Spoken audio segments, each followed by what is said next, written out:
ஈரோடு மாவட்டம் கைகாட்டி வலசு திருவள்ளுவர் நகர் பகுதியில் உள்ள குடியிருப்புகளில் இருந்து வெளியேறும் கழிவு நீரை முறையாக வெளியேற்ற முடியாமல் பொதுமக்கள் அவதியடைந்து வருகின்றனர். இதுகுறித்து எமது செய்தியாளர் ரமேஷ் வழங்கிய கூடுதல் தகவல்களை காண்போம்.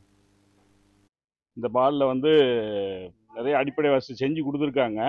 ஆனால் இருந்தாலும் ட்ரைனேஜ் கட்டி 40 வருஷம் ஆச்சு. இதை பல முறை பெட்டிஷன் கொடுத்துட்டோம், கமிஷனர்ட்டையும் கொடுத்துட்டோம், கலெக்டர்ட்டையும் பெட்டிஷன் கொடுத்தாச்சு, கவுன்சிலர்கிட்ட கொடுத்தாச்சு.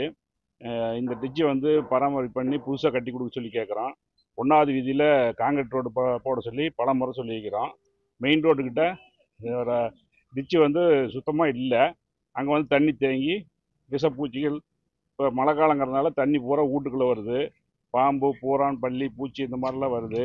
மாநகராட்சி நிர்வாகமும் அரசு அதிகாரிகளும் கவுன்சிலர் அவர்களும் வந்திருந்து எங்கள் திருவள்ளுவர் நகருக்கு சேர்ந்த இந்த அடிப்படை வசதிகளை செய்து தருமாறு அரசாங்கத்துக்கு இது கோரிக்கையாக வைக்கிறோம். இந்த மாதிரி வந்திருந்தப்போ லாஸ்ட்டாக ஒன் டைம் வந்திருந்தப்போ மழைநீர் போர் டிச்சில் கழிவுநீரில் பார்த்தீங்கன்னா தண்ணி கழிவுநீர் அகலம் கம்மியாக இருக்கிறதுனால தண்ணி போக முடியாது. காட்டுக்குள்ளே தண்ணி மேவி எல்லாம் பிளாட்டுக்குள்ளேயே அங்கேயும் எல்லாம் வீட்டு வசதிக்கெலாம் ரொம்ப சிரமமாக இருந்தது.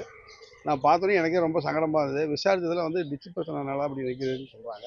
இந்த டிச்சு கொஞ்சம் அகலப்படுத்தி கொஞ்சம் பண்ணியிருந்தால் கொஞ்சம் நல்லா இருக்கும். மக்களுக்கும் கொஞ்சம் இடையூறு இல்லாமல் இருந்திருக்கும். கொசு தொல்லை எல்லாமே ஏகப்பட்டது இருக்குது. நான் ஒரு நாள் தங்கினதுக்கே ரொம்ப கஷ்டமாக இருந்தது. மக்கள் ரொம்ப நாளாக தங்கியிருக்கிறாங்க. ஒரு 300-400 குடும்பம் இருக்க மாட்டேது பக்கத்தில். அதனால் இப்போ கவர்மெண்ட் இதை என்னென்ன ஸ்டெப் எடுத்து நான் மாநகராட்சி செஞ்சு கொடுத்தா கொஞ்சம் நல்லாயிருக்கும். எங்களுக்கு டிச்சு பழுதடைஞ்சிருக்கு. கட்டி 10-20 வருஷத்துக்கு மேலே ஆச்சு. நாங்கள் குடி 10-15 வருஷத்துக்கு மேலே ஆச்சு. இதனால் நிறைய பேத்துக்கு டெங்கு, மலேரியா இந்த மாதிரி பரவி இருக்கு.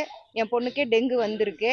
இதனால நிறையா கொசு அதிகமாக இருக்கனால தொந்தரவாக இருக்கு. இது சார்பாக மாநகராட்சி அலுவலகத்தில் நாங்கள் நிறைய தடவை புகார் பண்ணியிருக்கோம்.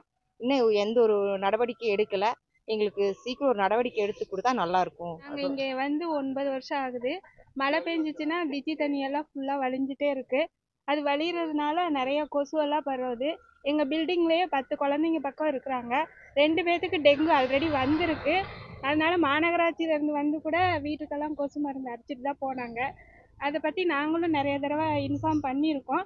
ஆனால் யாரும் எந்த டிசிஷனும் எடுக்கவே இல்லை. அதான் இப்போ திரும்பவும் லாஸ்ட் டைம் இப்போ 3 நாளைக்கு முன்னாடி மழை பெஞ்சு நிறைய ரோடெல்லாம் போயிடுச்சு. அதனால எங்களுக்கு ஒரு நல்லது செஞ்சு கொடுங்க. இங்கே டிச்சு கட்டி 40 வருஷம் ஆகுது. ஆனால் தண்ணி அப்போ கம்மியாக வீடு இருந்தது. இப்போ அதிக வீடு இருக்கிறதுனால தண்ணி அதிகமாக வரனால அடைச்சிக்குது. தண்ணி எல்லாம் மழை வந்ததுன்னா பூச்சி, பாம்பு எல்லாமே வருது. பிள்ளைங்கள்லாம் குழந்தைங்களாம் வச்சுட்டிங்கனால ரொம்ப சிரமமாக இருக்குது.